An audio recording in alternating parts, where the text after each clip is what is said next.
నమస్తే. కేంద్ర ప్రభుత్వము ఇండియా కూటమిలో ఉన్నటువంటి 141 మంది ఎంపీలను సస్పెండ్ చేసినటువంటి నేపథ్యంలో సేవ్ డెమోక్రసీ డే అనేటువంటి నినాదంతో హైదరాబాద్ ఇందిరా పార్క్ ధర్నా చౌక్ వద్ద కాంగ్రెస్ పార్టీ భారీ ఎత్తున ఒక ధర్నా కార్యక్రమం అయితే చేపట్టింది. మనతో పాటుగా GHMC floor leader Congress party రాష్ట్ర నాయకులు దర్పల రాజశేఖర రెడ్డి ఉన్నారు. అన్న, మీరు ప్రధానంగా 141 మందిని సస్పెండ్ చేసినటువంటి విషయంలో వారు చేసినటువంటి విధానాల వల్లనే సస్పెండ్ చేశామని బీజేపీ వాళ్ళు చెప్తున్నటువంటి మాట నిజంగానే అక్కడ జరుగుతుందా? విధానాలు అంటే ఏంది మాట్లాడమా? మేము ఒకటే అంటాం, hang me but not my voice will echoes louder. మేము ఏమంటున్నాము, మీరు ఎంత మమ్మల్ని సప్రెస్ చేయాలంటే మా వాయిస్ అంతా గట్టిగా అవుతుంది. ఈ దేశము మనందరి కోసం ఉన్నది, మీ కొందరి కోసం ఉన్న దేశం కాదు ఇది. ఈ దేశంలో ప్రజాస్వామ్యం గెలిచింది. ఆ గెలుపుకు నిదర్శనం, ఈ రాష్ట్రంలో గెలుపు నిదర్శనమే ధర్నా చౌక్. మా కోసం పెట్టుకోలే, మేము ప్రభుత్వంలో ఉన్నాం. ఈరోజు ప్రజల బాధ వినిపించాల్సిన వేదిక ధర్నా చౌక్, ప్రజలకు ఇబ్బంది అయితే చెప్పుకోవాల్సిన వేదిక ధర్నా చౌక్. లక్షలాది మంది ఓట్లేస్తే ఎంపీలను నువ్వు సస్పెండ్ చేస్తావా? ఎందుకు సస్పెండ్ చేసినావు? ఏం హక్కు ఉందని సస్పెండ్ చేసినావు? ఎట్లా సస్పెండ్ చేస్తావు? ఏం తప్పు చేసిరు ఎంపీలు? నువ్వు చేసిన తప్పును అడిగితే సస్పెండ్ చేస్తావా? ఇదా ఈ దేశంలో జరగాల్సింది? మేము ఒకటే అంటున్నాం, ఏ విధంగా అయితే ఈ రాష్ట్రంలో కేసీఆర్ని ఇంటికి పంపించినామో అదే విధంగా రేపు మోడీని కూడా దేశం నుంచి ఇంటికి పంపించే ప్రయత్నం ఖచ్చితంగా కాంగ్రెస్ పార్టీ చేస్తుంది. అంటే ఈ యొక్క ఎలక్షన్స్ కూడా ఇంకొక 4 నెలలు రాబోతున్నాయి. ఏప్రిల్ మేలో ఖచ్చితంగా ప్రభుత్వానికి సంబంధించినటువంటి కేంద్ర ప్రభుత్వానికి సంబంధించినటువంటి ఎలక్షన్స్ రాబోతున్నాయి. ఆ సమయంలోనే ఇప్పుడు కొత్తగా 3 బిల్లులను తీసుకొచ్చి ఆ 3 బిల్లులలో కూడా పాత చట్టాలను, ఏదైతే పాత యాక్ట్స్ ఉంటాయో పోలీస్ యాక్ట్స్, వాటిని తీసేస్తున్నామని చెప్పేసి వాళ్ళు మాట్లాడుతున్నటువంటి మాట.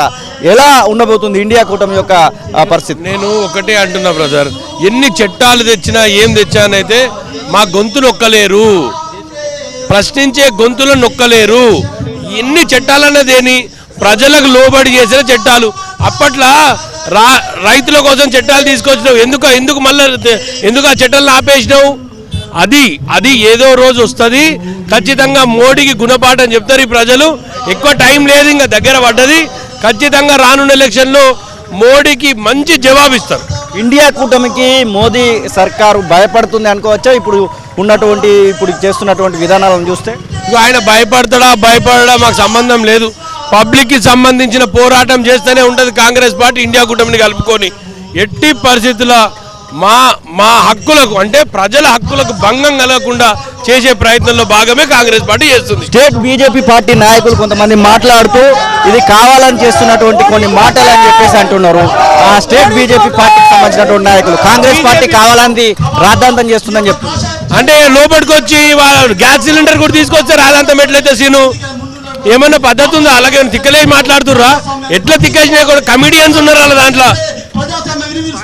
నేను చాలా రెగ్యులర్గా చెప్తుంటా, కమిడియన్స్ చాలా మంది అయిపోయిన రోజు ఇట్లాంటి పరిస్థితులు వస్తాయి. ఆ పార్టీలో కమిడియన్స్ రేషియో పెరిగింది. ఈ తెలంగాణ ప్రాంతంలో చాలా కమిడియన్స్ పెరిగిపోయారు. ఆ కమిడియన్ల మాటలు మేము పట్టించుకోవాల్సిన అవసరం లేదు. ఇంకొక 4 నెలల్లో ఇక్కడ రాబోతున్నటువంటి ఎంపీ ఎలక్షన్స్ లో ఇప్పుడైతే 64+1 సిపిఐకి వచ్చినటువంటి పరిస్థితి.